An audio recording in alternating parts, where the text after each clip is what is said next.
Cuando leemos la Biblia, especialmente el Nuevo Testamento, debemos recordar que nos está escribiendo a los creyentes como la iglesia del Señor. Las epístolas son mensajes a la iglesia del Señor. Lo que Dios quiere que nosotros, como miembros del cuerpo de Cristo, seamos. Aunque creemos individualmente y aunque tenemos una relación muy preciosa con Dios individualmente, Dios nos trata como pueblo suyo. Y Dios nos manda que nos congreguemos en una localidad para que sea patente y claro al mundo que Él tiene un pueblo diferente, un pueblo distinto, un pueblo que se maneja en esta vida en una forma completamente distinta a la forma como el mundo en general lo hace. Dos factores: la palabra de Dios y el Espíritu de Dios. Estas son las dos cosas que van a hacer el trabajo en nuestras vidas para que nosotros crezcamos y maduremos en medio de la iglesia del Señor. Esto es muy importante. Cuando empezamos, hemos estudiado varias epístolas, hemos aprendido de varios mensajes que la palabra de Dios nos da en su palabra. Al estar revisando ahora la epístola de los Corintios, tiene un valor muy especial, como lo decíamos en la introducción pasada.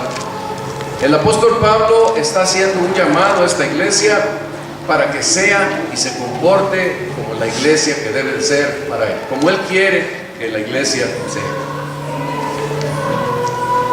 A manera de introducción quisiera decirles que el apóstol Pablo tuvo una comunicación muy intensa con la iglesia de los Corintios desde el día que fue hasta el día en que después regresó, o que escribió la primera epístola a los Corintios. Él tuvo comunicación con ellos. Hubo una hermana, Chloe, que sin duda con su familia le visitaron y hablaron con él acerca de los problemas que había allá en la iglesia, en aquella iglesia. Ella le reportó, le informó las divisiones que existían y también de otros problemas de inmoralidad en la iglesia, de los pleitos en la iglesia y de conflictos con el mundo y la sexualidad que había que resolver. Problemas del diario vivir en la familia, en el hogar, problemas diversos. Entonces el apóstol Pablo estuvo escuchando estos reportes. Él les escribe alguna carta, como lo dice por ahí en el capítulo 5 versículo 9, y también recibe otra carta de parte de la iglesia de los Corintios, donde le hacen preguntas diversas por varios asuntos que ellos querían saber si estaban debidamente encaminados o no. Entonces, con todo esto, el Espíritu de Dios guía al apóstol Pablo para escribir lo que conocemos nosotros como la primera carta a los Corintios. Y entonces lo que él hace es un catálogo de asuntos diversos, pero habiendo, como vimos la semana pasada, primero dado gracias a Dios por toda la obra de gracia que Dios había hecho con ellos. Entonces, da gracias a Dios por la iglesia y luego se ocupa, porque esto es muy importante, por la gracia de Dios dada a la iglesia, y luego se ocupa en resolver los problemas que la iglesia estaba teniendo. En esta ocasión vamos a ver el primero de los llamados que hace aquí el apóstol Pablo, y es el llamado, le llamamos el llamado del Evangelio a la unidad, porque esto es muy importante dentro de la Escritura. Cuando el apóstol Pablo está haciendo esta exhortación a los hermanos de Corinto, no lo está haciendo el apóstol Pablo, lo está haciendo el Señor Jesucristo por medio del apóstol Pablo. Y yo creo que hasta el día de hoy la exhortación que nosotros recibimos, con todas las dificultades que esto pudiera presentar, es una exhortación de Cristo Jesús para nosotros, porque es con su palabra. Si la palabra de Dios está debidamente armonizada en su contexto. No todo es palabra de Dios si se sale del contexto en el que fue escrito, si se sale de los elementos que nos dan a nosotros la razón por la que aquello fue escrito. Si no sabemos para qué se escribió, a quiénes se escribió y cuál era el problema que había que atender, entonces no tenemos palabra de Dios. Nos estamos imaginando que tenemos palabra de Dios, pero no tenemos palabra de Dios. Creo que era Spurgeon, aquí hay varios que me van a corregir, que decía: si usted no tiene el mensaje claro del pasaje que está leyendo, usted no tiene la palabra de Dios. ¿Estarán de acuerdo conmigo? No estamos exigiendo demasiado, pero esa es la realidad, porque tiene que ser de esta manera como la palabra de Dios se da. No es de uso exclusivo de los líderes de la iglesia, es de cada uno de los creyentes, quienes, guiados por el Espíritu Santo, leemos la palabra de Dios con atención y entonces esperamos de Dios su dirección y su guía para comprender, pero teniendo en cuenta el contexto en que la palabra de Dios está dada. Así que Cristo Jesús es es quien a nosotros nos exhorta. Y cuando estamos en la reunión y cuando estamos leyendo la palabra, cuando tenemos algún mensaje de las Escrituras, es Cristo mismo quien está exhortándonos a nosotros y a través de su Espíritu Santo. Él les habla a ustedes, Él habla al que prepara el mensaje, Él usa los pasajes, los textos. Entonces Cristo mismo está exhortándonos en medio de lo complicado que es entender esto, la debilidad humana, con el Espíritu de Dios y su palabra. Se hace este milagro cada vez que nos congregamos en las diversas iglesias donde se predique la palabra de Dios de acuerdo a las instrucciones y en el contexto de la Escritura. Y por el otro lado, no debemos olvidar que estas exhortaciones que va a hacer el apóstol Pablo, como este caso, la primera, que es a la unidad, siempre estarán, el llamado se hará esforzándonos en la gracia que es en Cristo Jesús. La gracia nos ha puesto a nosotros en una condición de capaces para obedecer a Dios. Si hemos conocido el Evangelio, estamos capacitados para obedecer el Evangelio. Él da todo lo que necesitamos para que nosotros cumplamos lo que Él manda. ¿Sí se entiende? La palabra de Dios nos habla de esforzarnos en la gracia de Dios. A los corintios, el apóstol Pablo les dice, lo vimos la semana pasada: doy gracias a Dios siempre por vosotros, por la gracia de Dios que os fue dada en Cristo Jesús, en el cual también os confirmará hasta el fin, para que seáis irreprensibles en el día de nuestro Señor Jesucristo. A pesar de todos los problemas que la iglesia tenía, ellos iban a poder ser presentados delante de Dios irreprensibles, porque la gracia de Dios iba a ser el trabajo de capacitarlos. Pero los hermanos tenían que entender el problema en el que estaban metidos. Era importante que ellos los comprendieran y que corrigieran a la manera que tenían que hacerlo para cambiar las cosas que no les estaban permitiendo caminar hacia la madurez espiritual. Le dice a Timoteo, dice en 2 Corintios 9:4, la superabundante gracia de Dios en vosotros.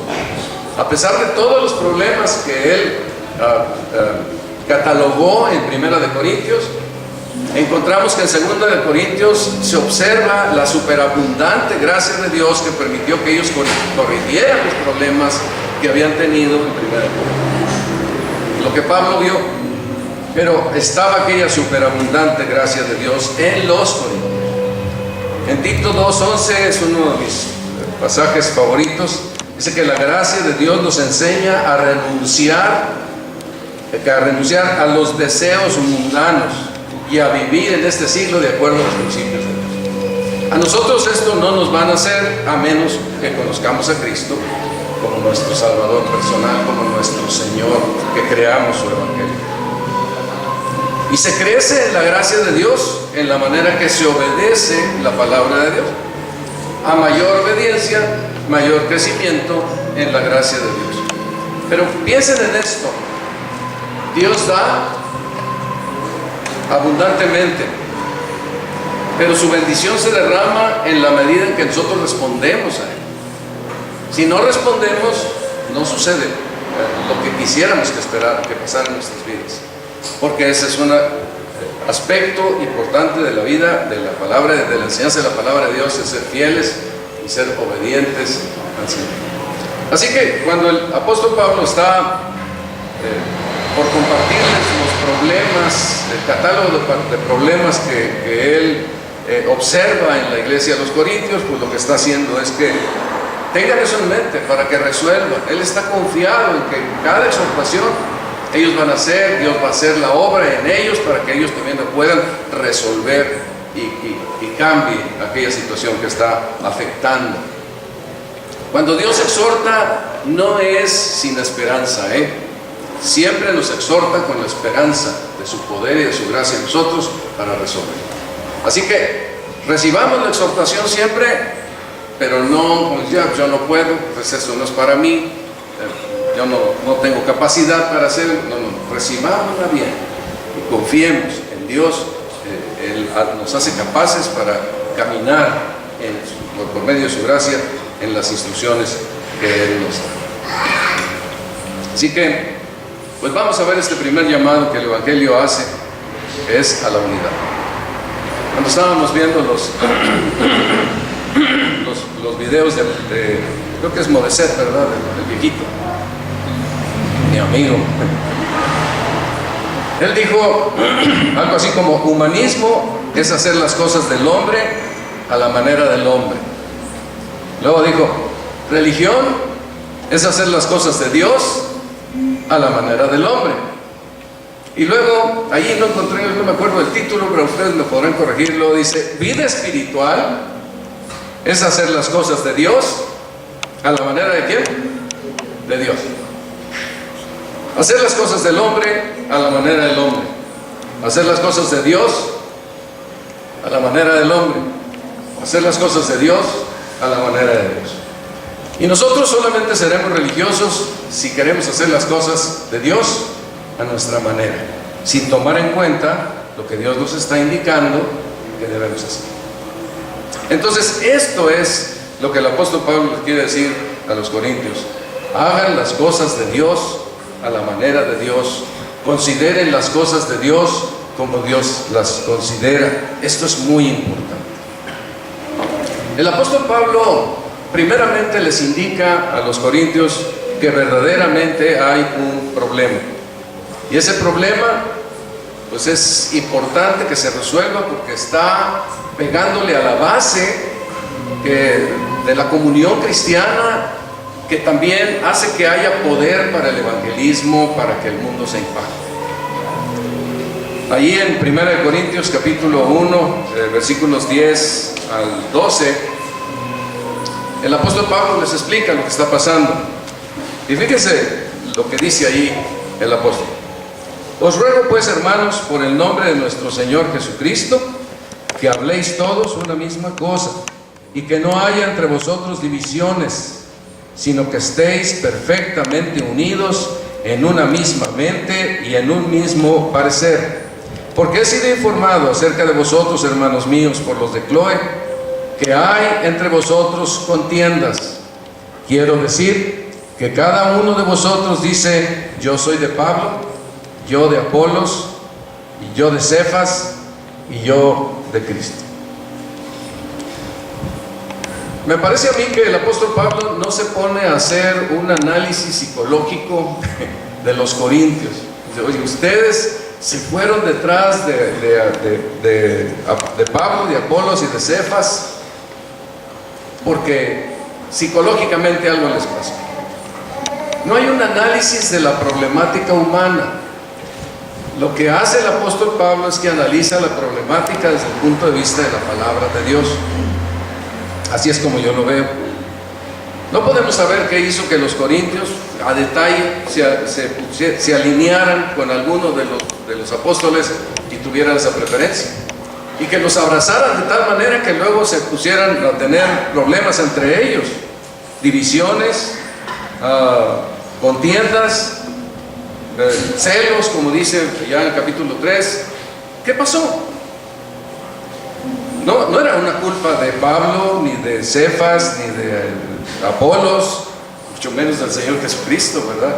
Pero, ¿qué pasó? ¿Por qué sucedió esto? Estos hombres no predicaban herejías, ni estaban predicando que los prefirieran a ellos en lugar de a otros apóstoles. No era su propósito.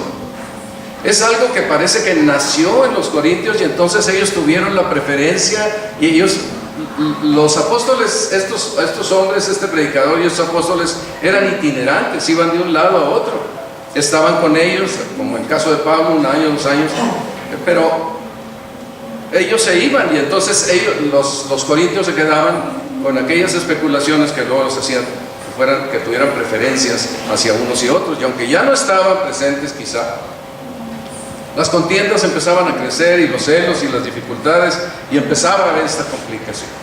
A lo mejor ese yo soy de Pablo, yo soy de Apolo, era una especie de yo soy de este que es más importante, ¿verdad? Yo soy discípulo de este otro que es más de la palabra de Dios, yo soy de este que es apóstol a los gentiles. Cuántas cosas podían ellos manejar, pero tenían una deferencia, una simpatía, que esa simpatía después se hizo un problema, un conflicto en la unidad de los hermanos. Y esto no debería de ser así. El Evangelio no enseña divisiones. El Evangelio enseña unidad. Por eso, pues han visto que en el tema de la iglesia bíblica, pues nos hemos basado ahí en Juan 17, porque precisamente está hablando de la unidad que debe haber en la iglesia. Si queremos que Dios esté satisfecho con una iglesia, la iglesia debe guardar unidad. Y debe de hablar, y debe de discutir, debe de conocer las diferencias, debe enfrentar las diferencias, pero debe guardar unidad.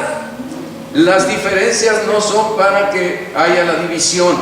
La división todo el tiempo genera un deshonor y una deshonra y una falta de poder, y como vamos a ver otras cosas más, a toda iglesia que tiene divisiones en su interior, en su relación. Entonces la unidad es uno de los aspectos importantes. Cuando el apóstol Pablo se pone a ver estos asuntos de la unidad, entonces él les da a conocer los problemas, cómo el problema era que ellos habían dejado los principios del Evangelio y se habían concentrado en sus preferencias personales. Entonces va a presentar a manera de discusión con los hermanos aquí de la iglesia de Corintio, va a ir presentando los diferentes aspectos que el apóstol Pablo ve de la problemática de esta falta de unidad, de estas divisiones que había entre ellos. La primera cosa que presenta es que sus divisiones estaban negando, y vamos a verlo desde ese punto, negando la posición central de Cristo en el Evangelio. Cristo es el centro, ninguna otra cosa ocupa ahí. Es Cristo, es Dios, es la Trinidad, pero en la iglesia Cristo es el centro en cuanto al Evangelio, en cuanto a la predicación que hacemos, en cuanto a la fe que las personas deben ejercer para ser salvos. Cuando Dios les llama a ver a Cristo en el centro de todo esto que es el Evangelio, la iglesia, de todo esto que tiene que ver con las Escrituras. Y el apóstol Pablo les dice ahí en el capítulo 1, versículo 13, voy a ir tomando algunos textos para poder abarcar todo el mensaje que les da el apóstol a los corintios. Y les dice, ¿acaso está dividido Cristo? ¿Fue crucificado Pablo por vosotros? ¿O fuisteis bautizados en el nombre de Pablo? Pues no me envió Cristo a bautizar, sino a predicar el Evangelio, no con sabiduría de palabras, para que no se haga vana la cruz de Cristo. El apóstol Pablo hace un énfasis en que Cristo no está dividido, porque el cuerpo de Cristo no está dividido. Nosotros debemos de manifestar la unidad para dar testimonio del cuerpo de Cristo que no está dividido. Si en el testimonio que damos como iglesia presentamos el cuerpo de Cristo dividido, porque cada quien camina para donde quiere, entonces no estamos caminando de acuerdo a los principios del Evangelio. ¿Fue crucificado Pablo por vosotros? El lugar que ocupa el Señor Jesucristo en la cruz es excepcional, es único, no hay más. Él es el que murió en la cruz para que nosotros pudiésemos tener salvación. ¿Fuisteis bautizados en el nombre de Pablo? No, de ninguna manera. Es Cristo en el que nosotros fuimos bautizados, porque nuestra comunión es con Él, nuestra unión es con Él, es a Él a quien seguimos, es a Él a quien servimos. Cristo es el que está en el centro de esto. Y entonces, cuando Pablo dice no me dio Cristo a bautizar, está otra vez enfatizando la parte importante de que no son las ordenanzas ni los hombres los que están por encima o igual que el Señor Jesucristo. Es Cristo sobre los hombres y sobre las ordenanzas. Es el Señor el que tiene la primacía. Ellos no podían pertenecer a nadie si no era al Señor Jesucristo. No deberían seguir a nadie si no era el Señor Jesucristo. Ellos estaban faltando a la instrucción del Evangelio cuando le daban a los hombres, aunque fueran buenos hombres, un lugar de preponderancia. Lo peor que nos puede pasar es que algún hombre entre nosotros que predique la palabra de Dios diga yo quiero la simpatía de todos. O que alguien llegue a pensar, pues es que esta persona me parece que predica mejor que la otra persona, o esta persona me gusta más que la otra persona. No. Cuando nosotros nos acercamos a la comunión de la iglesia, lo que nos interesa es Cristo, es su mensaje y es su palabra. Yo creo que a veces nosotros podemos caer en la idea de que, bueno, él no tiene caso que lo vaya a oír porque apenas está empezando a predicar. ¿O qué me puede enseñar alguien que apenas comienza? De ninguna manera. Nosotros venimos por Cristo, venimos para aprender de Cristo. Y Cristo nos enseña aún de las personas que pudieran estar comenzando a predicar, pero no están comenzando en la vida cristiana. Son personas que han caminado con el Señor y pues buscamos que quien predique o enseñe pues sea alguien que haya manifestado una fidelidad a Cristo Jesús. Entonces, hermanos, es Cristo el que buscamos, no a las personas capacitadas o especiales o singulares, es a Cristo. Y cada vez que se vaya a enseñar la palabra de Dios, nuestro deber es observar qué se dice, ver qué se está predicando, poner atención a lo que se está enseñando, no menospreciar al que está compartiendo la palabra de Dios, porque al final de cuentas lo que estamos tratando de hacer de todo corazón es atender la palabra de Dios. Entonces, esta enseñanza es vital. Debemos poner al Señor Jesucristo en primer lugar sobre todas las otras cosas. Él es el que tiene la primacía y debemos de cuidarlo. Pareciera que para los corintios pues estaban descuidados, que hermanos tan fáciles de convencer. No, es muy sencillo que nosotros caminemos en direcciones diferentes a las que el Evangelio nos presenta.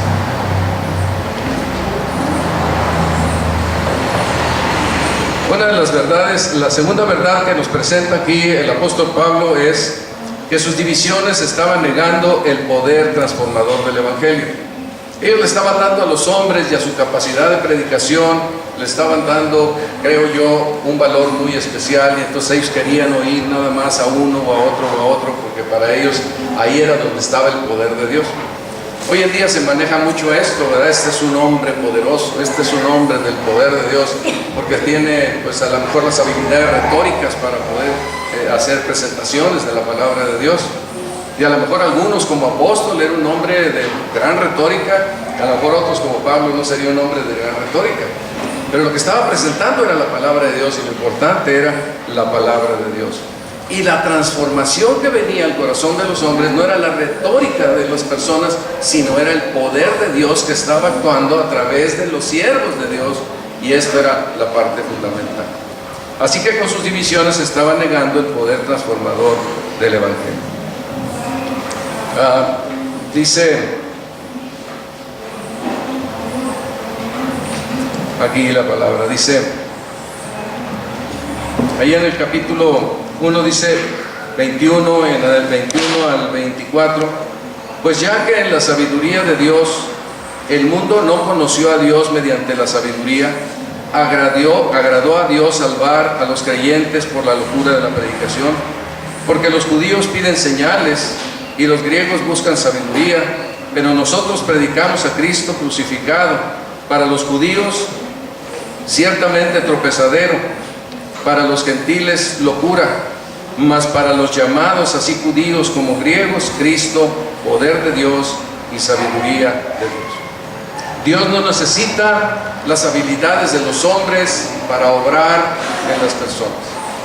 Él opera poderosamente con la exposición sencilla del mensaje del Evangelio y transforma a las vidas. Esto nos hace a nosotros pues con una gran bendición y ventaja, porque podemos llevar la palabra de Dios a las personas, y nos hace pensar también que al llevar la palabra de Dios no debemos tener las habilidades retóricas para presentar el Evangelio. Debemos saber el Evangelio y compartir el Evangelio nada más con la sencillez. No es cuestión de sabiduría de hombres, no es cuestión de grandes señales, no es cuestión de que haya mucho impacto, ¿verdad?, de las personas, un gran escenario. Es solamente asunto de la presentación del Evangelio, sencilla del Evangelio. Pues dice también aquí el apóstol Pablo algo importante. No solamente son predicadores así muy hábiles, con grandes cualidades retóricas, pero también las personas no tienen que tener una gran escolaridad, una gran situación de inteligencia y capacidad para poder comprender el mensaje del Evangelio, porque es poder de Dios. Dice, pues mirad, hermanos, vuestra vocación, que no sois muchos, versículos 26 al 29, que no sois muchos sabios según la carne, ni muchos poderosos, ni muchos nobles, sino que lo necio del mundo escogió Dios para avergonzar a los sabios, y lo débil del mundo escogió Dios para avergonzar a lo fuerte, y lo vil del mundo y lo menospreciado escogió Dios, y lo que no es, para deshacer lo que es, a fin de que nadie se jacte en su presencia. Como que nos pega, ¿verdad? Nos gustaría tener cierta capacidad de inteligencia y de sabiduría para poder entender el Evangelio, pero no depende de eso. Es de Dios que llama, es de Dios que nos atrae hacia Él y que nos da la capacidad de poder entender el mensaje del Evangelio para que nosotros podamos ser salvos. Nadie se va a poder jactar en su presencia. Yo entendí el mensaje del Evangelio y lo acepté, de ninguna manera. Lo que vemos aquí es que es Dios el que nos atrae, nos llama y escoge. Lo necio del mundo escogió Dios, lo débil del mundo escogió Dios. Esto es lo que Dios hace con nosotros, y el poder del Evangelio funciona. El apóstol Pablo no se avergüenza del Evangelio porque es poder de Dios para salvación, y es que opera de las personas más sencillas, con la menor escolaridad posible o con ninguna, hasta las personas de más encumbrada situación, inteligencia. El poder del Evangelio opera exactamente igual, porque no depende de los hombres, depende de Dios, que hace el llamado, que escoge, que atrae a las personas a conocer el mensaje del Evangelio. Entonces, no era que hubiera habilidades retóricas para presentar el Evangelio lo que le daba poder al Evangelio, ni era la inteligencia de los oyentes lo que le daba el poder al Evangelio, sino que era el poder del Evangelio el que funcionaba. Y el apóstol Pablo, ya cuando llegamos más adelante allá al capítulo 2, el apóstol Pablo se presenta él mismo como un ejemplo de que así era el Evangelio. No dependía de las habilidades, ni dependía de los oyentes. Y entonces él se pone como un ejemplo cuando dice: así que, hermanos, cuando fui a vosotros para anunciaros el testimonio de Dios, no fui con excelencia de palabras o de sabiduría, pues me propuse no saber entre vosotros cosa alguna, sino a Jesucristo y a este crucificado. Ese era su mensaje, y no tenía excelencia de palabras o de sabiduría. Y estuve entre vosotros, tampoco era un hombre así lleno de valor y de arrojo y de todas estas cosas que podrían hacer que la palabra de Dios llegara hasta los corintios y a lugares muy difíciles y muy peligrosos. Dice: y estuve entre vosotros con debilidad y mucho temor y temblor, y ni mi palabra ni mi predicación fue con palabras persuasivas de humana sabiduría, sino con demostración del Espíritu y del poder, para que vuestra fe no esté fundada en la sabiduría de los hombres, sino en el poder de Dios.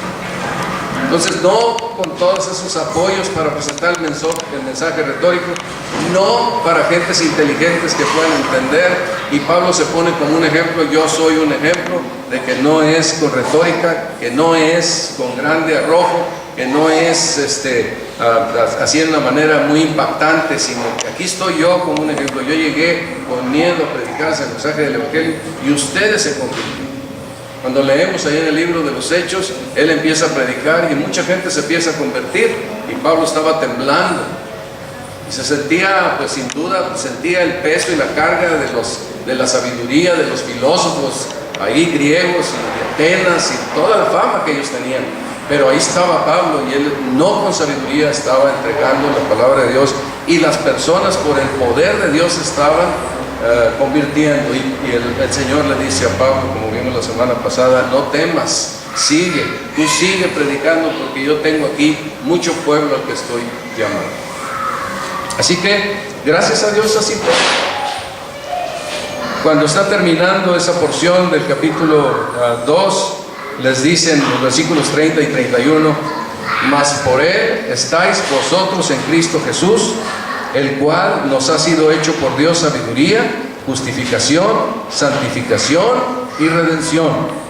¿Cómo vamos a entender el mensaje del Evangelio? Solo porque Cristo Jesús es para nosotros, en la obra que Él hace en nuestros corazones, aún en el tiempo aquel en que estamos sin convertirnos. Él es el que trae para nuestras vidas sabiduría para entender la justificación que nos hace aceptos delante de Dios, la santificación que nos permite ir creciendo a la imagen de Jesucristo, y la redención cuando estemos allá en su presencia, nosotros los que alguna vez fuimos terribles pecadores. Así que las divisiones de aquellos hombres y las preferencias por los predicadores estaban negando la eficacia del Evangelio de Cristo, porque solamente el poder de Cristo es lo que hace que nosotros conozcamos el mensaje del Evangelio. No podían ellos darle alguna relevancia a los hombres, de ninguna manera, porque era solo el poder de Dios. No había otro camino para que los corintios pudieran ser salvos. Un tercer punto que les presenta también es que con sus divisiones ellos estaban negando que la revelación del Evangelio es obra exclusivamente del Espíritu Santo, porque es algo profundamente incomprensible. Está lleno de esa sabiduría de Dios que los hombres no podemos alcanzar. Fíjense cómo dice ahí en los versículos 6 al 8. Sin embargo, hablamos sabiduría entre los que han alcanzado madurez, y sabiduría no de este siglo, ni de los príncipes de este siglo que perecen, mas hablamos sabiduría de Dios en misterio, la sabiduría oculta, la cual Dios predestinó desde antes de los siglos para nuestra gloria, la que ninguno de los príncipes de este siglo conoció, porque si lo hubiera conocido nunca habrían crucificado al Señor de gloria. Sí estamos, ¿verdad?, en el capítulo y en el versículo. Muy bien. El Evangelio, yo cometí muchas veces el error de pensar que el Evangelio eran los rudimentos de la fe. Pero porque es lo que uno primero hace, creer el Evangelio cuando se convierte. Pero no es un rudimento. Es profundamente lleno de sabiduría. Es algo incomprensible para nosotros. Cuando vamos caminando en los principios y las enseñanzas de la palabra de Dios y revisando el Evangelio de Dios, hay tantas cosas que son tan profundas que es difícil de comprender. No está a nuestro alcance toda la sabiduría del Evangelio en todos los aspectos que el Evangelio tiene para los hombres en este mundo. Por eso dice que los príncipes de este siglo no pueden entender. Es una sabiduría en misterio, sabiduría oculta, la cual Dios predestinó antes de los siglos para nuestra gloria. Esa profunda sabiduría del Evangelio pues llega solamente por revelación a nuestras vidas, revelación del Espíritu de Dios. Si hemos comprendido la fe, ha sido porque el Espíritu de Dios nos ha guiado a comprender el Evangelio. Ahora a lo mejor para nosotros sea ya más fácil manejar el Evangelio, saber los elementos claves del Evangelio, entender que Cristo murió y resucitó, y que cuando nosotros creemos este mensaje del Evangelio podemos ser salvos. Ya para nosotros es muy sencillo. Pero cuando no conocemos al Señor Jesucristo, cuando no hemos creído el Evangelio, el Espíritu de Dios no está en nosotros y no lo podemos comprender. Pero no solamente eso, sino además avanzar en el conocimiento del Evangelio de Dios, que abarca tantas cosas respecto de Dios, de Cristo, del Espíritu, del hombre, del pecado, de la eternidad, de la condenación, del infierno, y tantas otras doctrinas que tienen que ver con este Evangelio glorioso del Señor. Nosotros no lo podemos entender si no es por el Espíritu de Dios. Esta es la única manera en que nosotros podemos comprender el mensaje del Evangelio. Dice el apóstol Pablo ahí en los versículos 9 y 10: antes bien, como está escrito, cosas que ojo no vio, ni oído yo, ni han subido en corazón de hombre, son las que Dios ha preparado para los que le aman. Pero Dios nos las reveló a nosotros por el Espíritu, porque el Espíritu todo lo escudriña, aún lo profundo de Dios. Dios hizo esto, Dios operó así. Él puso el Espíritu Santo en nuestras vidas y lo puso en nuestro corazón para que sepamos lo que Él nos ha concedido. Hermanos, confiadamente podemos acercarnos a la palabra de Dios, leer porciones de la palabra de Dios, pedir la dirección de Dios para que nos ilumine y nos ayude a entender, y Dios lo va a hacer. Dios les va a edificar a cada uno de ustedes con su palabra, con su espíritu, en la intimidad de su casa, pero acérquense a la palabra de Dios como lo que es la palabra de Dios. Acérquense con respeto, acerquémonos con respeto a la palabra de Dios. No lo hagan religiosamente por cumplir algo. Tengo que cumplir una lectura bíblica. No, acérquense admirando la palabra de Dios. Denle valor a la palabra de Dios. Léanla con el valor que tiene, porque es la palabra de Dios. Vivan de acuerdo a ella, porque es la palabra de Dios. Esto hace una enorme diferencia. Y ustedes y yo estamos capacitados por el Espíritu Santo para entender el mensaje de la palabra de Dios, que nos edifique, que nos fortalezca y que nos lleve adelante en la vida cristiana. Así que esta era una parte importante. El Evangelio explica que solo por el Espíritu Santo entendemos al Evangelio. Y cuando le damos el lugar a los hombres y tenemos la preferencia y hay estas divisiones, entonces tenemos un problema, porque estamos negando la verdad del Evangelio y necesitamos regresar a la verdad del Evangelio. No es por los hombres, no es que este predica muy bonito y yo lo entiendo, es el Espíritu de Dios que está hablando en nuestros corazones e instruyéndonos, enseñándonos en lo que Dios quiere para cada uno de nosotros. Él sabe que necesitamos cada uno de nosotros para crecer y madurar en la vida cristiana. Otro punto más: pues las divisiones estaban negando que ese poder de Dios transformaba sus vidas. No puede haber cristianismo si no hay transformación. A lo mejor hay otra cosa, pero no es la fe cristiana. Si no hay transformación en la vida, debemos revisar a ver si estamos en la fe correcta. Tiene que haber transformación. Dice aquí el apóstol Pablo: de manera, hermanos, que yo no pude hablaros como a espirituales, sino como a carnales. Estamos llegando al capítulo 3 ya. No pude hablarles como a espirituales, sino como a carnales, como a niños en Cristo. Os di a beber leche y no vianda, porque aún no erais capaces, ni sois capaces todavía, porque aún sois carnales. Pues habiendo entre vosotros celos, contiendas y disensiones, ¿no sois carnales y andáis como hombres? Porque diciendo el uno, yo ciertamente soy de Pablo, y el otro, yo soy de Apolos, ¿no sois carnales? Esto no era del Espíritu, sino era de la carne. ¿Se acuerdan que hemos platicado y hoy también teníamos algo en el estudio? Aquellas cosas que son de Dios son del Espíritu. No nos preocupemos. Hacer el bien, leer la Biblia, ir a la iglesia, adorar a Dios, orar, ofrendar, estas cosas que manda la palabra de Dios y las hacemos son obra del Espíritu en nosotros. Cuando no queremos caminar en ese sentido, entonces obra de la carne está operando.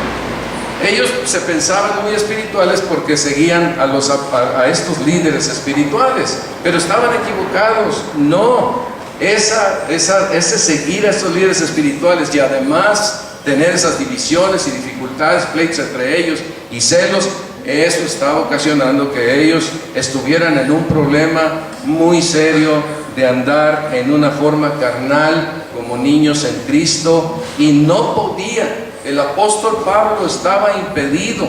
No pude hablaros como espirituales, tenía que hablarles como a carnales, como a niños en Cristo, porque, y luego todavía dice, os di a beber leche y no me anda, porque no erais capaces, ni sois capaces todavía, por las problemáticas de división que había entre ellos. El mensaje es muy claro. El mensaje del Evangelio es para la unidad, para una buena relación entre los creyentes, para una vida transformada que nos permita mantener una buena relación unos con otros. Esto es esencial. Y cuando no lo hay, es por causa de que hay una situación carnal en nuestras vidas que genera aquellas dificultades unos con otros. Y cuando hay este problema de división, entonces no hay madurez espiritual y la obra está impedida de tal manera que no se puede avanzar. Está aquello afectando, estorbando aquella operación que el Espíritu de Dios quiere hacer. Así que todos estos problemas pues eran los que estaban pasando los corintios por estar en sus dificultades. Fíjense ustedes ahí, por favor, tomémoslo siempre en cuenta. Esta es una cosa en la que nada va a poder ayudarnos a menos que corrijamos las divisiones. O sea, ellos no podían avanzar en su vida espiritual a menos que corrigieran las divisiones espirituales. Hermanos, yo les invito a que ustedes consideren que la unidad es muy valiosa para Dios, es esencial para poder hacer la obra del ministerio que Dios quiere que haga una iglesia.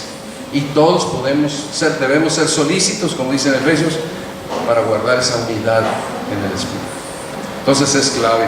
De otra manera, estamos emproblemados, estamos estancados, no podemos aguantar una enseñanza nueva y no estamos bloqueados a menos que se corrija esos problemas de falta de unidad. Un punto más es con sus divisiones, y aquí les voy a pedir por favor, vamos a ponerle atención.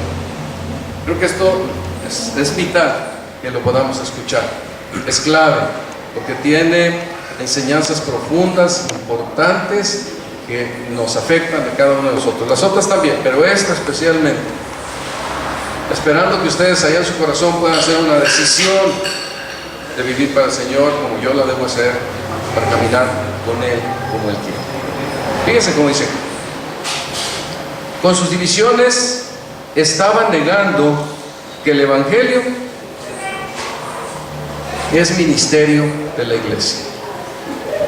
Así lo puse yo. Algunos de ustedes pudieran encontrar una frase mejor, pero vamos a ver por qué es que estoy diciendo esto.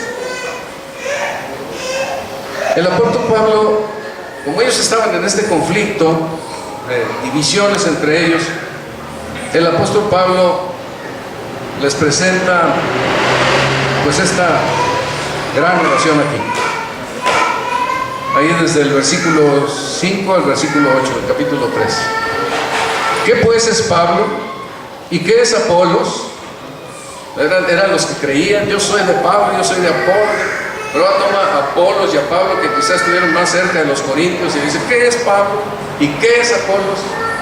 Y a lo mejor los corintios hubieran esperado que la enseñanza dijera: no, hombre, grandes hombres que hay que admirar. Y no, el apóstol Pablo se va por el lado en donde los hombres tienen su lugar cuando sirven al Señor Jesucristo con fidelidad. Dice: pues, ¿qué pues es Pablo? ¿O qué es Apolos? Servidores por medio de los cuales habéis creído, y eso según lo que a cada uno concedió el Señor. Yo planté, Apolos regó, pero el crecimiento lo ha dado Dios. Así que ni el que planta es algo, ni el que riega, sino Dios que da el crecimiento. Creo que aquí hay una parte muy importante para revisar. ¿Qué son ellos? Servidores por medio de los cuales han creído. Nadie se puede otorgar un gran título de exaltado, de hombre, de gran persona, porque llegó el Evangelio. Eso es lo menos que podemos hacer. Pero aquí son servidores. Estamos sirviendo. Cada vez que llevamos el Evangelio a alguien, le estamos sirviendo para algo importantísimo. Se está ahogando, le estamos mandando un salvavidas. Estamos haciendo algo que necesita vitalmente en su vida. Y somos el instrumento de Dios para acercarnos con Él, con esa persona, para anunciar el Evangelio. Pero somos servidor de la persona. No la vamos a humillar porque es un pecador. No la vamos a ofender porque es un pecador. Le vamos a anunciar la bendición de conocer el mensaje del Evangelio para creerlo y que Él pueda conocer la vida eterna. Entonces, solamente eran servidores. Y eso, cada quien hizo no lo que decidió o para lo que fue más capaz. Cada quien hizo lo que Dios le concedió. Si yo hago algo, pues no es porque yo sea muy bueno, es porque Dios me lo concede. Dios me pone en el corazón algo que yo debo hacer y yo debo hacerlo. El otro hará otra cosa, pero yo voy a hacer lo que yo tengo que hacer. Ese es mi llamado. Cada vez que vemos a los héroes de la fe, cada quien hizo cosas diferentes, pero son héroes de la fe. Porque para nosotros lo importante no es lo que es que esto me parece que es muy importante que yo haga para ser yo más importante, ¿no? Es Dios el que me manda a hacer algo y es Dios el importante porque Él es el que está cumpliendo su voluntad. Él es el que hace las cosas. Ni el que planta es algo, ni el que riega es algo, ni solo Dios. Porque el crecimiento es lo importante. Yo puedo estar anunciando la palabra de Dios, yo puedo estar regando con la palabra de Dios, pero que una persona crezca, que entienda, que comprenda, que vaya teniendo mayor madurez espiritual, ¿de quién es eso? De Dios. Porque Él les ama a ustedes, me ama a mí y quiere que crezcamos espiritualmente. Entonces, pues aquí tenían ellos un problema al darle tanta pleitesía a estos hombres que eran buenos hombres, pero que le estaban dando un lugar que no les correspondía. Entonces, primero explica el apóstol Pablo aquí, Pablo y Apolos no tienen la exclusividad de enseñar la palabra de Dios. Y pasa lo siguiente, fíjense cómo dice aquí.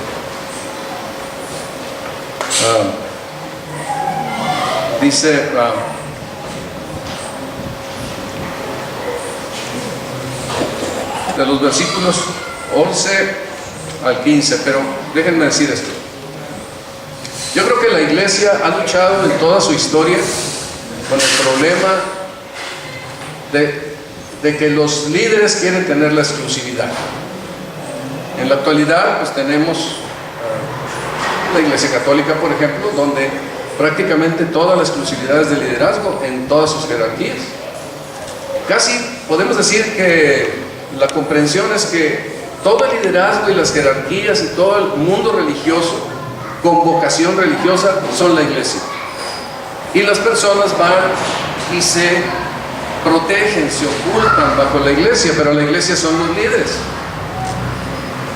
En el mundo evangélico también hay algunas posturas y posiciones de ese tipo, en donde dice el pastor, los líderes, el pastor o los ancianos, ellos son los que saben, los que entienden, los que comprenden todas las cosas, los que pueden enseñar y predicar la palabra, y nada más ellos, no hay más. Entonces se hace un énfasis en que ellos, como si ellos fueran la iglesia, y todos los demás son ovejas que tienen que estar ahí bajo su cuidado. Las dos posturas no son las posturas de Dios. Cuando se vino la reforma y entra Martín Lutero y vienen aquellas luchas de la reforma, precisamente lo que estaban pues defendiendo era el sacerdocio universal de los creyentes. Todos nosotros somos sacerdotes, todos nosotros podemos intervenir en oración para que alguna persona conozca el Evangelio. Todos nosotros podemos atar y desatar, pero es de todos los creyentes que somos miembros del cuerpo de Jesucristo, redimidos por la sangre de Cristo Jesús. El apóstol Pedro decía ahí en el capítulo 2, 9 al 10, vosotros también, 2, 9 y 10. Vosotros también, como piedras vivas, ser edificados como casa espiritual. O sea, nosotros, los creyentes a los que se dirigía Pedro, deberían de ser edificados como casa espiritual, como iglesia de Dios. Casa espiritual, pero agrega, y sacerdocio santo. Hermanos, por favor, vamos a vernos en el espejo y cada uno de ustedes diga: Señor, soy un sacerdote santo delante de Dios por la gracia de Dios. Y tiene obligaciones de sacerdocio. No son de los líderes. Eso lo creen otras denominaciones y otros credos. Pero lo que la palabra de Dios dice es que somos sacerdotes delante de Dios, que cumplimos un ministerio de orar, de enseñar, de compartir la palabra, estas cosas que son fundamentales para ofrecer sacrificios espirituales aceptables a Dios por medio de Jesucristo. Y nosotros en nuestras vidas hacemos sacrificios espirituales, como orar, leer, asistir a la iglesia, etc. Ahora ahí tenemos el 9 y el 10. El 10, ¿verdad? Más.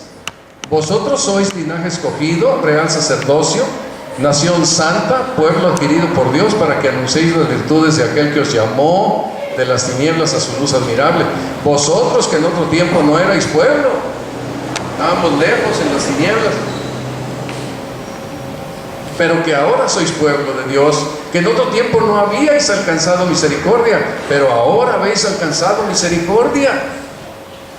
¿Y el otro? Bueno, veremos ahí, del 9 y 10. Entonces, somos eso, sacerdotes del Señor. Tenemos una responsabilidad. Y creo yo que es por esto que el apóstol Pablo pasa los versículos 15 en adelante, 11 al 15, perdón. Les pasa a decir algo que de repente parece que se sale uno de cuadro. Fíjense cómo dice ahí: porque nadie puede poner otro fundamento que el que está puesto, el cual es Jesucristo. Y si sobre este fundamento alguno edificare oro, plata, piedras preciosas, madera, heno, hojarasca, la obra de cada uno se hará manifiesta, porque el día la declarará, pues por el fuego será revelada, y la obra de cada uno, cual sea, el fuego la probará. Si permaneciere la obra de alguno que sobreedificó, recibirá recompensa. Si la obra de alguno se quemare, él sufrirá pérdida, si bien él mismo será salvo, aunque así como por fuego. Aquí hay una palabra clave que es la de sobreedificó. Si se fijan ustedes en la parte anterior, ahí en los versículos, en el versículo 10, vamos a poner el versículo 10, Miguel, de 1 Corintios 3. Dice: conforme a la gracia de Dios que me ha sido dada, yo como perito arquitecto puse el fundamento. Y luego fíjense, dice: y otro edifica encima. Pero luego pone un pero cada uno mire cómo sobre edifica. Cuando estamos leyendo la otra parte aquí, si permaneciere la obra de alguno que sobre edificó. Podemos distinguir esto como que Pablo dice: yo como perito arquitecto puse el fundamento. Pablo puso el fundamento. ¿Cuál es el fundamento? Cristo Jesús. Predicó el Evangelio, las personas se convirtieron. Otro, lo más probable que sea Apolos, que había llegado, yo planté y Apolos regó. Otro, Apolos, fue el que siguió edificando en ese fundamento las verdades doctrinales de la palabra de Dios, para que los hermanos fueran fortaleciéndose más y más en su vida cristiana. Otro. Y luego dice: pero cada uno. Y aquí es donde yo creo que está dirigiéndose el apóstol Pablo a los corintios. Cada uno Cada uno mire cómo sobreedifica. Entonces, los corintios se están dando cuenta que ellos eran responsables de edificar la iglesia del Señor juntamente con los apóstoles y los predicadores que llegaban ahí. No era un asunto de los predicadores nada más, era un asunto de todos los creyentes que se congregaban allí en Corinto. Estarse vanagloriando de que pertenecían a alguno de los líderes especiales era un error brutal, porque no estaba anunciando lo que verdaderamente el mensaje del Evangelio enseña. El mensaje del Evangelio en todas, no solamente la predicación del Evangelio, sino todos los aspectos doctrinales del Evangelio es responsabilidad de toda la iglesia. Hacerlo creíble en el mundo es responsabilidad de toda la iglesia.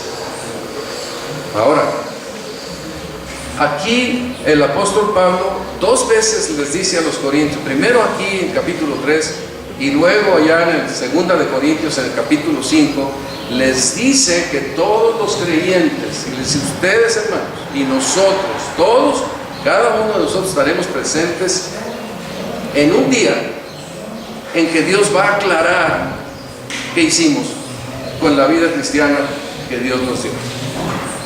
Allá en 2 Corintios 5 y aquí en 1 Corintios 3 nos está a ellos y a nosotros diciendo: todos nosotros tenemos que comparecer un día delante del Señor Jesucristo. Y bueno, lo que Pablo espera es que lo que decía Juan, y que espera que no nos alejemos de él avergonzados, sino que estemos realmente sirviendo al Señor de corazón. Y les dice que los corintios algunos iban a edificar con oro, plata, piedras preciosas, madera, heno y hojarasca. Les estaba invitando a que ellos edificaran. Esta edificación era la edificación del edificio de Dios. Dice, ustedes sois labranza de Dios, edificio de Dios. Ellos como edificio de Dios debían ser edificados. Así que como edificio, Pablo puso el fundamento, Apolos estableció, vamos a decir, la estructura, pero después los corintios tenían que seguir sobreedificando todo lo que se estaba presentando en ese edificio. Y ese edificio pues eran ellos. Ustedes son ese edificio de Dios, y lo va a decir un poquito más adelante. Entonces los corintios tenían que tener mucha claridad de que todos y cada uno de ellos eran responsables del ministerio de la iglesia en Corinto. Ellos eran responsables de añadir, de edificar en sus vidas y en la iglesia lo que era importante para que ese cuerpo, ese edificio creciera debidamente, de una manera clara, definida, de acuerdo al plan y a los propósitos de Dios. Pero también nos explica, la motivación es: no se pierdan siguiendo hombres, ustedes hagan su ministerio como iglesia, porque un día Dios les va a llamar a cuentas de qué hicieron en su participación en la iglesia local. ¿Sobreedificaron madera, heno y hojarasca que se va a quemar? ¿O sobreedificaron oro, plata y piedras preciosas?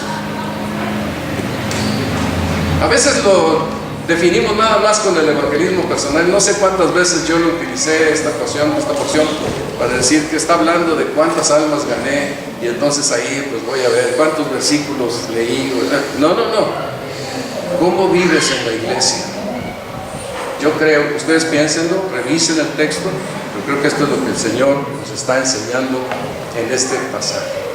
¿Cómo participas en la iglesia? Ahora, alguna persona puede decir: bueno, es que no me gusta esta iglesia, que están enseñando cosas que no, vas a otra iglesia, hermano. Pero es lo mismo. El mensaje es: en todo lugar donde tú estés en una iglesia, tú tienes que participar dando lo mejor posible: oro, plata o piedras preciosas. Y yo también, en donde quiera que yo esté, mi obligación al estar en una localidad es participar con oro, plata y piedras preciosas, no con madera, heno y hojarasca. Cada una de estas cosas tiene mucho que pensarse en ello, pero esencialmente hagamos lo que nos corresponde como miembros del cuerpo de Cristo en la localidad donde Dios nos ha puesto, y hagamos lo que tenemos que hacer. Así será oro, plata y piedras preciosas. Los corintios habían fallado y con sus divisiones estaban construyendo la edificación de la iglesia con madera, heno y hojarasca. Y entonces dice aquí que el fuego vendría un día, que el fuego probaría aquellas cosas, y entonces si se perdía, entonces él sufrirá pérdida, si bien él será salvo, aunque así como por fuego, como dice la Escritura. Pero recuerden, tiene que ver con mi participación en la iglesia, porque es allí donde Dios trabaja. No trabaja aparte de la iglesia. Piensen en esto. Hay muchas organizaciones paraeclesiásticas que hacen un buen esfuerzo, pero tienen que estar trabajando para la iglesia. Una organización paraeclesiástica que solamente se dedica al evangelismo o solamente se dedica a ciertas cosas específicas, a enseñar, pero no tiene una iglesia, no está plantando una iglesia, no está llevando a los hermanos a una comprensión de la iglesia de Cristo, está quedándose a medias en su trabajo. Porque la iglesia es el punto focal de Dios, es su esposa, es su novia, viene por ella, es significativa para Dios y para Cristo. Entonces no puede ser puesta de lado. Dios opera a través de la iglesia del Señor. Ay, hermanos, ay. Les dice el apóstol Pablo aquí a los corintios: ¿no sabéis que sois templo de Dios y que el Espíritu de Dios mora en vosotros? Si alguno destruyera el templo de Dios, Dios le destruirá a él, porque el templo de Dios, el cual sois vosotros los corintios que se reúnen ahí en la ciudad de Corintio, el templo de Dios que sois vosotros, santo es. Así que es un lugar muy especial, es un lugar para gozarse, para alegrarse, es un lugar para estar, encontrar el descanso para nuestras almas, es un lugar para estar gozosos en el Señor, aprendiendo, refrescando nuestra mente, conociendo la doctrina, pero no es un lugar para menospreciar, no es un lugar para tenerlo en menos, eso no, porque Dios nos llamará cuentas por esta razón. Cuando yo llegué a la ciudad de Jalapa, me decía el hermano Roberto Lloyd: qué bueno que estás yendo a establecer la iglesia en Jalapa. Y yo le decía: no, espérame, Roberto. Yo estoy yendo a establecer la iglesia. Me imaginaba que era hacer una denominación. No estoy yendo a establecer la iglesia. Nosotros somos un grupo de personas que nos reunimos para leer la Biblia, un grupo de familias, y aprendemos del Señor. Sí y no. Es la iglesia. No podemos poner de lado los dones, los talentos, las habilidades, la participación de los hermanos, el crecimiento de ellos, toda la diversidad de cosas que Dios quiere hacer en su iglesia. Dios es diversidad y unidad. Es la unidad en la diversidad. Las cosas que Dios pone en el corazón de los creyentes son diversas. Y todos trabajamos para la unidad de la gloria de Dios, unidos, amándonos unos a otros, sirviendo al Señor. Pero diversidad, Él une la diversidad, hace este gran milagro.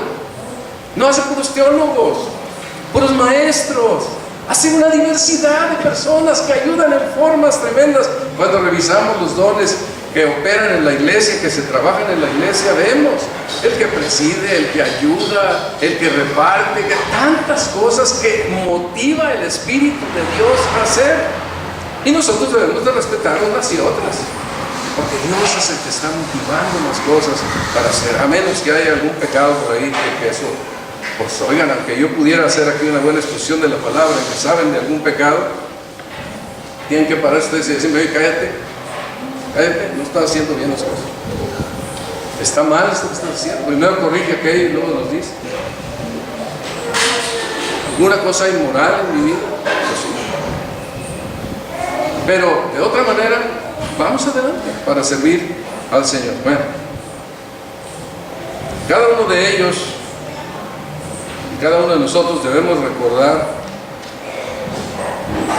qué estamos haciendo con nuestro lugar en la iglesia. Y permítanme decirlo también así: si no tenemos una, tenemos que tener una y servir de todo corazón, porque esto es mandamiento de Dios. Si quieren, ustedes lean capítulo 3 ahí de Corintios. Y la última cosa aquí, Ellos estaban negando el Evangelio porque le estaban dando a los apóstoles una posición que el Evangelio no les daba. Acuérdense que los apóstoles pues son los que empezaron a anunciar el Evangelio en aquellos días apostólicos. La iglesia iba aprendiendo de parte de ellos y ellos eran los evangelistas. Ellos llevaban, Dios le dijo a la iglesia de Antioquía: apartarme a Saulo y Bernabé para la obra que los he llamado, y ellos se fueron por el mundo para llevar el mensaje del Evangelio a todo lugar. Entonces eran los apóstoles los que hacían esto, pero de ninguna manera los apóstoles iban a tomar un lugar que no les correspondía, y el apóstol Pablo aquí les explica algunas cosas. La primera cosa que les dice es: ténganlos los hombres, en el capítulo 4, versículo 1 y 2, ténganlos los hombres por servidores de Cristo y administradores de los misterios de Dios. Eso es todo lo que son. Eso es todo lo que son. Servidores de Cristo y por lo tanto servidores de los hermanos corintios. Y la otra era administradores de los misterios de Dios. Ellos iban a instruir, a enseñar a las personas más acerca de estos misterios de Dios, que ellos, por tener el Espíritu Santo, estaban capacitados para entender. ¿Sí, verdad? Ahí va. Entonces esto era lo que tenía que ser. Y luego dice en el 2: se requiere de los administradores que cada uno sea hallado fiel. También ellos iban a estar delante del Señor en aquel día especial para que su obra fuera revisada y se entendiera qué era lo que hacía. Aquí el apóstol Pablo explica un poco más de aquel tiempo en que se revisará lo que hacemos en la iglesia. Dice el apóstol Pablo: aunque de nada tengo, en el versículo 4 y 5, aunque de nada tengo mala conciencia, no por ello soy justificado, pero el que me juzga es el Señor. A lo mejor algunos estaban juzgando a Pablo por lo que estaba haciendo, pero entonces él les dice: no me preocupa, no porque los menospreciara, sino porque él sabía que venía el juicio más importante, el del Señor Jesucristo. Ese es el que nos importa a todos nosotros. Aquí pues a lo mejor podemos no ser entendidos, o podemos no entender a alguien y lo juzgamos, pero el que va a juzgar verdaderamente qué hizo cada creyente, pues es el Señor Jesucristo, y los apóstoles pasarán también por esa tasa. Así que no tenían situaciones especiales ellos, ¿verdad? Privilegios. Dice el 5: así que no juzguéis nada antes de tiempo, hasta que venga el Señor, cuando tiene que ver con la obra de Dios y las cosas que se hacen de la manera que se hacen. No juzguéis nada antes de tiempo, hasta que venga el Señor, el cual aclarará también lo oculto de las tinieblas. Y esta parte me hace temblar, hermanos. Y manifestará las intenciones de los corazones. ¿Cuál es tu intención, hermano? ¿Cuál es la mía al estar aquí? ¿Por qué estoy aquí? ¿Me gusta? Qué bonito se siente estar aquí. ¿Cuál es la intención de mi corazón? ¿Cuál es la intención de tu corazón al venir a la iglesia? ¿Cuál es la intención de tu corazón al servir donde sirves? ¿Cuál es la intención de tu corazón al no venir a la iglesia? ¿Cuál es la intención del corazón? Y entonces cada uno recibirá alabanza de Dios. A lo mejor nos gusta que nos aplauda la gente, pero eso no sirve de nada, por muy bonito que se sienta. La alabanza que pesa y pesará por la eternidad es la alabanza que recibamos de Dios. ¿Por qué hago lo que hago? Por eso digo, la vida espiritual es hacer las cosas de Dios a la manera de Dios, no a mi manera, no como yo imagino, a la de Dios. Esto es importante.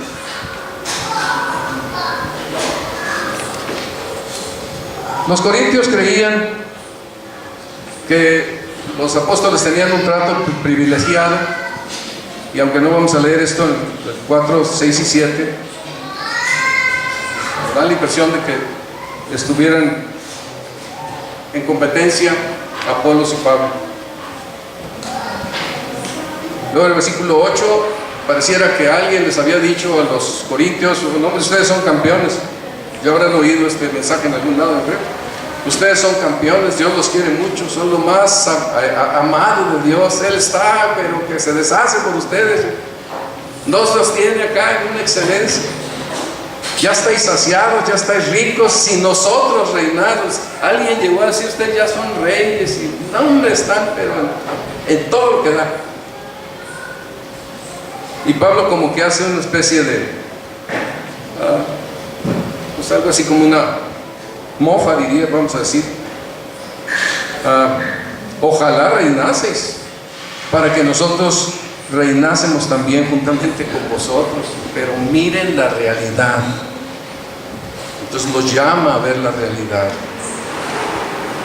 Y entonces le dice, porque según pienso, Dios nos ha exhibido a nosotros. Fíjense esto, hermanos. Dios nos ha exhibido a nosotros, los apóstoles, como postreros, como sentenciados a muerte, pues hemos llegado a ser espectáculo al mundo. Por eso digo que aquí están las iglesias, el mundo allá afuera, y el Señor Jesucristo también está presente. Al mundo, a los ángeles y a los hombres, observando cómo caminaban ellos, cómo eran tratados por Dios. Nos ha exhibido, no como campeones, no como grandes personajes con pompa y trompetas y todo aquello que se usaba en aquellos tiempos. No, nos ha exhibido como a postreros, como sentenciados a muerte. Y luego hace como una comparativa. Ustedes dicen que están ricos, miren esto. Nosotros somos insensatos por amor de Cristo. Pero vosotros sois prudentes en Cristo. Nosotros débiles, mas vosotros fuertes. Vosotros honorables, mas nosotros despreciados. Les está haciendo ver, no que verdaderamente ellos estaban en un alto lugar y los apóstoles pisoteados acá en el suelo. Les está haciendo ver que la vida cristiana tiene sacrificio y sufrimiento y situaciones duras en las que Dios nos pone porque quiere lograr sus propósitos claves. Y para que nosotros aprendamos, es una gran lección a decir, aunque Él me matare, como quiera en Él esperaré. A veces nosotros estamos impuestos a ver en el mundo que amamos a Dios porque Dios me dio muchas cosas, y vemos las peregrinaciones y vemos cuánta gente va porque Dios le hizo algo o para que Dios le haga algo.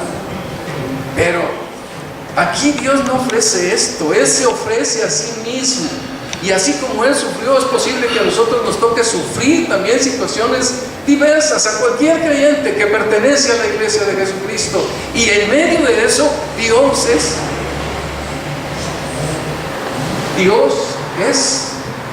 lo importante, no el beneficio. Dios. Posiblemente nunca hemos sido puestos a prueba de esta manera. Los apóstoles sí lo fueron. Yo creo que Pablo nos dice, cuidado, no cuidado, estén preparados, que puede ser que Dios los ponga en una situación como la nuestra, señores corintios. Posiblemente, no sabemos. Hermanos, todos tenemos que sufrir algún día. Eso no lo podemos cambiar. Pasan cosas en la vida que uno no se espera, no se imagina. No necesariamente pérdidas económicas, pérdidas de salud, alguna situación moral, algo que nos preocupa mucho, algo que nos hace llorar intensamente, ¿verdad? Noches enteras.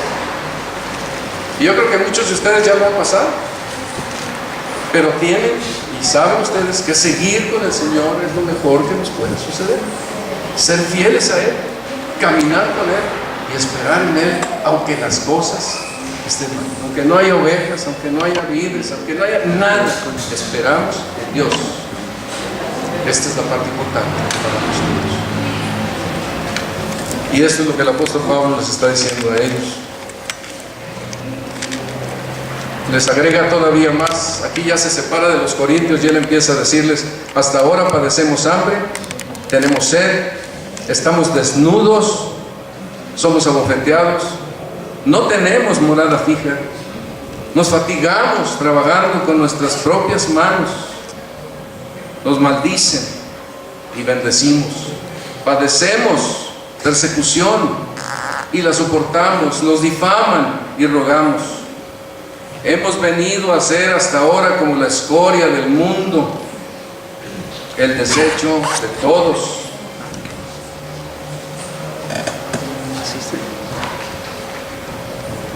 Yo creo que esto les ha de haber impactado a los corintios, que decían: no, hombre, es que los apóstoles, ¡wow! Yo creo que quien quiere servir a Cristo padece. Dios los va a llevar a servir a Cristo a ustedes en diferentes formas, y a lo mejor alguna de ellas puede ser la enseñanza de la palabra de Dios, la predicación, o misioneros, o cuántas cosas podrían ser. Y probablemente ahí Dios les llame a sufrir y les dará la gracia cuando ustedes sufran gozo con victoria. Quizás este no sea el mensaje más popular de nuestros días, porque todos quisiéramos aquí alabar al Señor llenos de gozo, porque Él nos hace ricos, o nos llena inmensamente de bendiciones, y porque no tenemos que preocuparnos de fidelidad, de sufrir y de ninguna de estas cosas, ¿no? El mensaje es como es, y aquí está con los corintios. Ustedes, por favor, revísenlo. Chispas. Bueno, termina el apóstol Pablo toda esta sección en donde les está hablando a los hermanos, llamándoles a la unidad, donde les está diciendo que es importante, el Evangelio los llama a la unidad. Termina con esto, pero termina de una manera muy particular, porque dice ya en los últimos versículos que Él es su Padre espiritual, y como su Padre espiritual va a ir a viajar a verlos. Y luego todavía les pregunta: ¿y cómo quieren que vaya con ustedes, señores corintios? Entonces, ¿quieren que vaya con vara o con amor y espíritu de mansedumbre? Él iba a llegar ahí, pero esperaba no tener que exhortar más que la exhortación de la carne. Y gracias a Dios que así fue. Lo vamos a ir viendo. Ellos corrigieron lo que estaba mal, y pues probablemente el apóstol Pablo llegó así, con amor y con espíritu de mansedumbre, y no. Bueno, ya es importante la unidad, hermanos.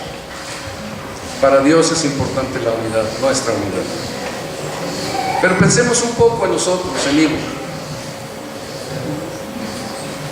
¿Tenemos muestras de falta de unidad? A lo mejor no tenemos preferencias aquí en medio de nosotros. No hay que algunos prefieran a José Luis y otros a lo mejor al doctor Alton, o a mí, o a otra persona. O que se menosprecie a alguien: no, pues él apenas si sabe, entonces pues ¿qué le voy a escuchar? Pero que no tenemos esas preferencias entre nosotros. Pero ¿cuáles serían las cosas que pudieran estar faltando a la unidad de esta iglesia? Si no tenemos unidad, entonces estamos teniendo un problema. Somos carnales, podemos estar en una condición de carnalidad tal que entonces no podemos avanzar a un mayor conocimiento espiritual de la palabra de Dios, como les pasaba a los corintios. ¿Dónde estamos? ¿Qué hacemos? Yo les quisiera hacer pensar en las cosas que enfatizamos en la iglesia. Creemos que Dios nos ha dado experiencias vitales para que las cumplamos como iglesia en este mundo. Y nos dice 3: aprender la palabra de Dios, hacer evangelismo y tener comunión unos con otros y con Dios a través de la adoración, el aprendizaje de la palabra, el mensaje de la palabra, alabar al Señor, tener la ofrenda, tener la oración y tener participación en la administración de lo que requiere pues todo este quehacer que tenemos nosotros como iglesia. 3: aprendizaje, evangelismo y comunión unos con otros. ¿Cómo hacemos esto? ¿Hacemos esto a la manera de Dios o a la manera de los hombres? ¿Cómo lo hacemos?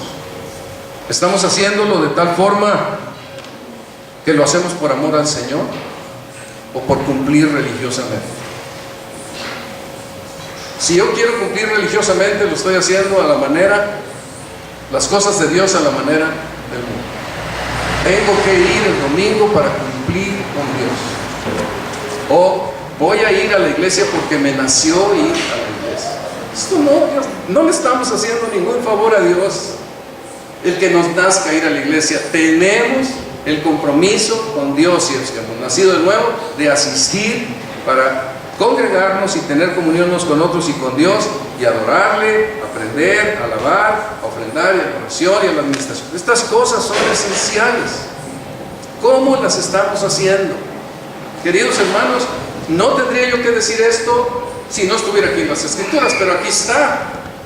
Y yo les tengo que decir, Dios les va a llamar a cuentas a ustedes y a mí de lo que estamos haciendo. Si yo no lo digo, Dios me va a llamar a cuentas por no decirlo. Amén. Entonces a ustedes les toca, ¿qué van a hacer? Yo también tengo que seguir haciendo lo que tenemos que hacer, y los que estemos administrando la palabra de Dios y sirviendo al Señor, tenemos que hacer lo que nos toca hacer. Pero no podemos hacerlo en una manera religiosa. Yo les quiero invitar en el nombre del Señor Jesucristo que cuando vengan a la iglesia, a la reunión de esta iglesia, que creemos que por la sangre de Jesucristo y el llamado que Él nos hizo a la salvación, es un lugar sagrado, porque Dios está aquí y los ángeles están aquí, de acuerdo al testimonio de las Escrituras. No vengan porque les dio gana venir. No lo hagan, hermanos. Es penoso, no es de Dios. Háganlo porque aman a Dios. Háganlo porque Cristo es muy importante para sus vidas. Amén. Hay una porción al final de Primera de Corintios. El apóstol termina, ya lo veremos, nos deja temblando cuando el apóstol dice que el que no amare al Señor Jesucristo sea anatema. No sé cómo dejaría a los corintios, pero a mí me deja temblar.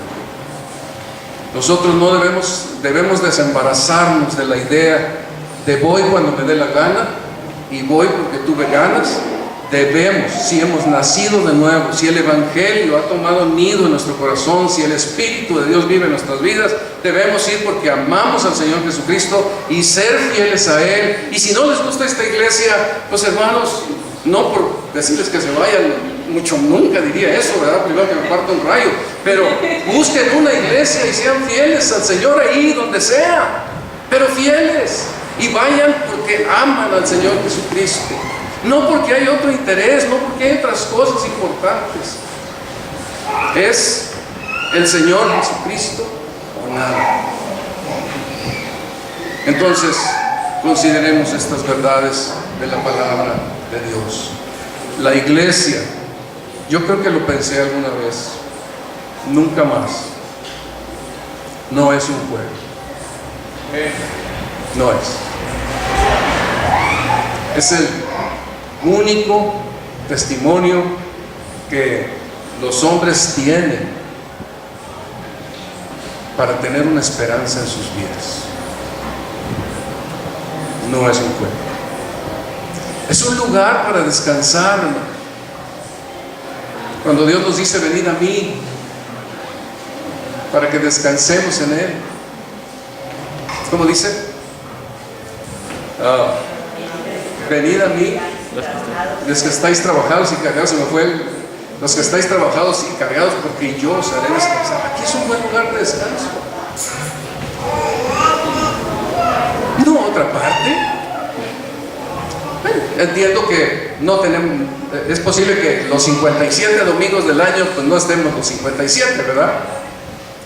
Pero estemos la mayoría. También hay trabajo, hay obligaciones, hay otras cosas que hay que cumplir, lo entendemos.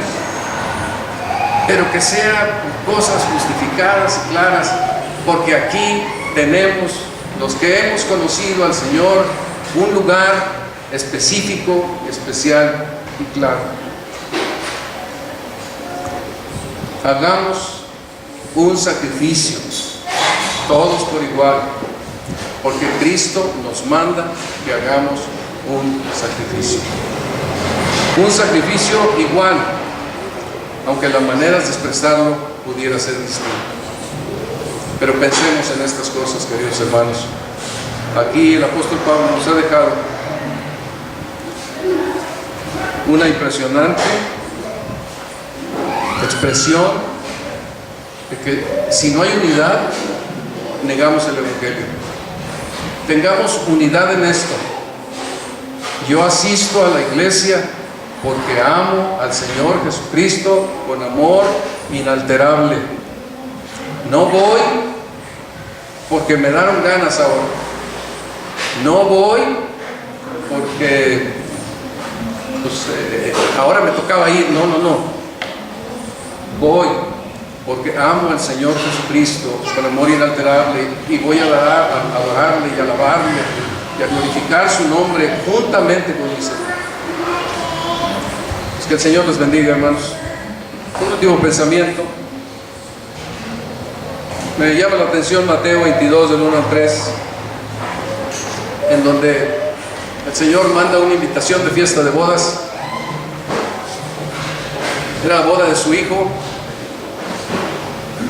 Qué importante es para nosotros la boda de un hijo, ¿verdad? Quisiéramos que todos estuvieran, la boda de mi hijo. Y cuando fueron a invitarlos, dice la palabra de Dios, no quisieron venir. Esto es una fiesta. Pensemos que aquí tenemos una fiesta. Vamos a la fiesta donde está Jesús, donde está el Señor, donde celebramos la iglesia, donde celebramos el gozo de la salvación. Amén. Amén. A ver, amén. Eso sí. Amén. Esto es un gozo grande. Que el Señor los bendiga, hermanos. Gracias.